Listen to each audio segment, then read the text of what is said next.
Time for another Out and About with Jamie Grout Shortcast, and with me, the guy to my right, the one and only John Carl, who for many years owned KCOB, KCOB-FM, KLVN, Country Lovin', Energy 106.7, KRTI, The Right FM, you name it, and various other radio stations in what? Atchison, Kansas, Cloquet, Minnesota, and Atlantic, Iowa. Yep.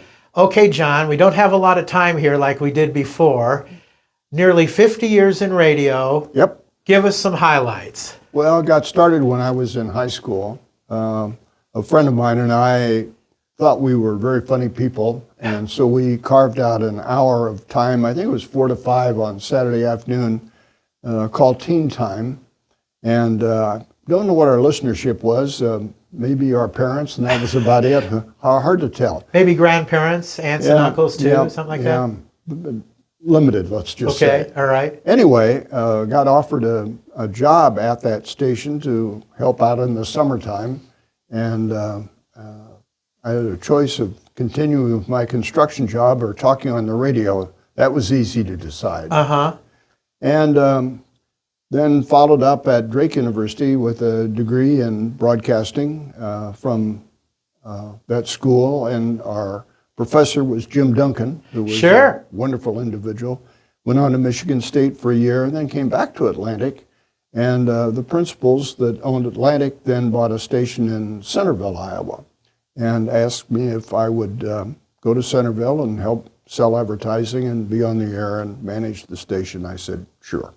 It was a great opportunity. And I was with them for 5 years. We had an amicable parting of the ways, and I went to Newton, Iowa, and worked with Dick Brandt for a number of years, and bought the station in Newton, and then finally retired in 2006. What are some of the highlights of owning the radio station in Newton? There's a lot of them because you had it for a number of years, John. I did, and the thing about a local radio station for a guy like me was it was a perfect fit. I'm part thespian, part carnival barker, part writer, part salesman, and I got to do all those jobs. You know, you do this for an hour, you do this for an hour and a half, you do this for a couple of hours, and that suits my personality rather than doing the same thing over and over again for 8 hours of a day. So it was just an enjoyable trek for me, and enjoyed doing it, and tried to be of service and still make a buck at the same time. So, was there one of those things that you enjoyed better than the others? That's an excellent question. I don't think so. Doing HR work was tough. It was probably the least enjoyable. But hiring and firing. Yeah. You know, and even making critiques is difficult. But the one thing about it, when you're at it for 50 years, you do learn some skills. You know, you taught me something that when I got into management later on that was very important. And that was, you gave me a raise. And you said, Jamie, if you tell anybody else on the staff, the raise is retroactive. And I used that later on in life. And that came in very handy. Those were very wise words. At one time, the FCC thought it was a good idea if we would put everybody's salary in the public file. Oh, really? And most of us fainted when we heard that. That was the last thing in the world you wanted people to know is what everybody else was making. You know, I wanted to tell you something, and I'm not just trying to stroke your ego here, but you had said something to me at one time that it was self-deprecating on your part, and you said, I don't think I'm a very good play-by-play guy. I have heard more people tell me that they thought you were really good at play-by-play. Boy, they are mistaken. No. You did a good job in your great line.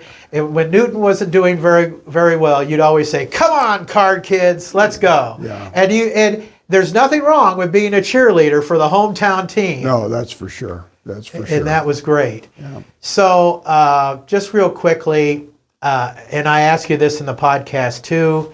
What do you think of the future of radio? I don't know. It certainly has changed through the years. Radio of the 30s and 40s is not radio of the 70s and 80s. It's not radio of the 10s and 20s, people are always going to want to be attracted to music and information, and radio played that role for years and years. There are a lot of other opportunities right now that are impinging on radio and newspapers, for that matter. I mean, the question is even better asked about what's the future of the newspaper. It looks That's like true. it's in more dire straits than even radio is. But everything changes.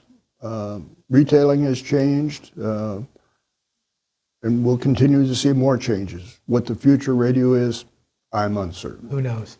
Yeah. John, it's been a pleasure. Thank you Jamie. very much. Thanks for asking me. I've enjoyed it. Folks, the one and only John Carl. I wore my radio shirt in his honor today. A great guy. And if you see him, pat him on the back for all the great radio he brought us through the years. I've talked to so many people who miss what local radio is, especially around the Newton and Grinnell areas. Check it out. And also, don't forget, you can find the podcast on all the podcast platforms, Spotify, YouTube, Amazon Podcasts, and of course, on outandaboutwithjamiegrout.com, and on the YouTube channel, you can find this video. Thanks for joining us. Take care.